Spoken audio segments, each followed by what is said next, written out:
അസ്സലാമലൈക്കും. എൻ്റെ പൊന്നു മോനെ രക്ഷപ്പെടുത്താൻ വേണ്ടിയിട്ട് നിങ്ങളെല്ലാവരും കൂടി എനിക്കൊരു സഹായം ചെയ്തതിന്. എനിക്ക് ആകെയുള്ള മക്കളാണ്, എനിക്ക് ഭർത്താവില്ല, എത്തിമോട് എത്തിയുമാണ് ഞാൻ, എനിക്ക് വേറെ ആരുമില്ല. അല്ലാഹു എനിക്ക് വേണ്ടി നിങ്ങളൊരു സഹായം ചെയ്ത് ഹജ്ജ് ചെയ്ത കൂലി കിട്ടും. നമസ്കാരം എന്റെ പ്രിയപ്പെട്ട സുഹൃത്തുക്കളെ, സഹോദരങ്ങളെ, ഞാൻ ജഗദീഷ് എത്തിപ്പറ്റ്. ഇപ്പോൾ ഞങ്ങൾ നിൽക്കുന്നത് മലപ്പുറം ജില്ല മങ്കട നിയോജക മണ്ഡലം മൂർക്കനാട് പഞ്ചായത്ത് 12-ാം വാർഡിലാണ്. മുഹമ്മദ് റഫീഖ് 29 വയസ്സ്. ഈ സഹോദരൻ 5 മാസങ്ങൾക്ക് മുമ്പ് ബിൽഡിംഗ് തൊഴിലാളിയാണ്. ബിൽഡിംഗ് പണിക്ക് പോയിട്ട് ബിൽഡിംഗിന് മുകളിൽ നിന്ന് വീണ് തലച്ചോറ് ക്ഷതം പറ്റി തലയോട്ടി എടുത്ത് വയറ്റിൽ വെച്ചിരിക്കുന്നത് എമർജൻസിയായി. വയറ്റിൽ കമ്പി കുത്തി കയറിയിട്ട് ഈ സഹോദരൻ ഒരുപാട് പ്രയാസം അനുഭവിച്ചു. ഇപ്പോൾ ഈ സഹോദരന് ഈ തലയോട്ടി വയറ്റിൽ വെച്ച തലയോട്ടി തിരിച്ച് തലയിൽ സർജറി ചെയ്ത് വെക്കണം. വാടക വീട്ടിലാണ് ഈ കുടുംബം ഇരിക്കുന്നത്. കുഞ്ഞു കുട്ടിയാണ്. ആ ഉമ്മാക്ക് ഭർത്താവില്ല, പാവങ്ങളാണ്. അതായത് വാടക വീട്ടിലാണ് ഇരിക്കുന്നത്. ഈ സഹോദരൻ കൊണ്ടുവന്നിട്ട് വേണം ഈ കുടുംബം കഴിയണമെങ്കിൽ. നിങ്ങൾ ഓരോരുത്തരും ഈ പുണ്യ റംദാൻ മാസമായിട്ട് സദക്കും സക്കാത്തുമായ പൈസ ഈ കുടുംബത്തെ കൊടുത്ത് സഹായിക്കണമെന്ന് ദൈവത്തെ ഓർത്ത് ഞാൻ നിങ്ങളോട് അപേക്ഷിക്കുകയാണ്. ഇവിടെ സ്ഥലം MLA മഞ്ഞളാംകുഴി സാറിന്റെ സാക്ഷ്യപത്രമുണ്ട്, മഹല്ല് കമ്മിറ്റിന്റെ സാക്ഷ്യപത്രം, വാർഡ് മെമ്പറിന്റെ സാക്ഷ്യപത്രം, ഒരുപാട് റിപ്പോർട്ട്സുകൾ കാര്യങ്ങളുണ്ട്.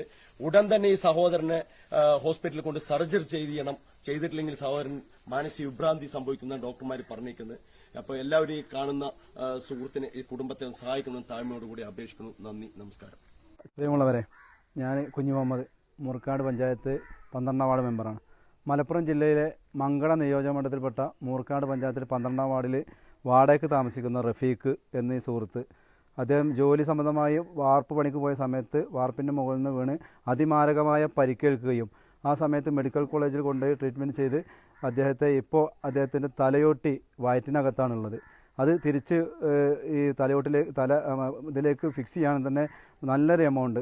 അതുകൊണ്ട് നമുക്കെല്ലാവർക്കും ഈ കുടുംബത്തെ സഹായിക്കണം. അതിന് നിങ്ങളിൽ നിന്ന് കഴിയുന്ന വലിയ സംഖ്യ, ചെറിയ സംഖ്യ എത്രയായാലും നിങ്ങളെ കൊണ്ട് കഴിയുന്ന ഭീമമായ സംഖ്യ ഇതിലേക്ക് തന്ന് ഇവരെ ഈ സഹായിക്കാൻ എല്ലാവരും മുന്നിട്ട് വരണമെന്ന് മാത്രമാണ് ഈ സമയത്ത് പറയാനുള്ളത്.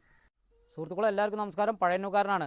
ഈ സഹോദരൻ ഹോട്ടൽ പണിക്ക് പോയിട്ടാണെന്നാണ്. ഹോട്ടൽ പണിക്ക് പോയി കൊറോണ കാരണം കാര്യങ്ങളെല്ലാം കട അടച്ച കാരണം നിവൃത്തിയില്ലാത്ത കാരണമാണ് ബിൽഡിംഗ് പണിക്ക് പോയത്. അറിയാത്ത പണിക്ക് പോയപ്പോൾ ബിൽഡിങ്ങിന്റെ മുകളിൽ നിന്ന് വീണിട്ടാണ് ഇത് സംഭവിച്ചിരിക്കുന്നത്. നിങ്ങൾ ഈ സഹോദരനെ പരമാവധി സഹായിക്കണം. ഒരു കുടുംബത്തിന്റെ അത്താണിയാണ് ഇയാൾ. പിഞ്ച് കുഞ്ഞാണ്. ഉമ്മാനെ നോക്കുക, ഈ കുടുംബത്തെ നോക്കി നിങ്ങൾ പരമാവധി സഹായിക്കണം. ഇവർക്ക് ഇരിക്കാൻ വീടില്ല, ഒന്നുമില്ല. നമ്മൾക്കൊക്കെ ഇരിക്കാൻ വീടും കാര്യങ്ങളും എല്ലാവരും ഉണ്ട്. എത്ര ആൾ പണിക്ക് പോയാലും കഴിയാൻ പറ്റാത്ത ഒരു സാഹചര്യമാണ്. അപ്പോൾ ഈ കുടുംബത്തിനെ പരമാവധി നിങ്ങൾ സഹായിക്കണമെന്ന് വിനീതമായി അഭ്യർത്ഥിക്കുന്നു. അസ്സലാമു അലൈക്കും. ഈ റഫീഖ് എന്ന് പറഞ്ഞ ഈ വ്യക്തി എൻ്റെ വീട്ടിൽ വാടകയ്ക്ക് താമസിക്കുന്ന ആളായിരുന്നു. താമസിച്ചുകൊണ്ടിരിക്കുകയും ചെയ്യുകയാണ്. അദ്ദേഹം പണിക്ക് പോയപ്പോഴാണ് ഈ സംഭവം ഉണ്ടായിട്ടുള്ളത്. വളരെ മാരകമായിരിക്കുന്ന വിഷയത്തിലാണ് അദ്ദേഹം.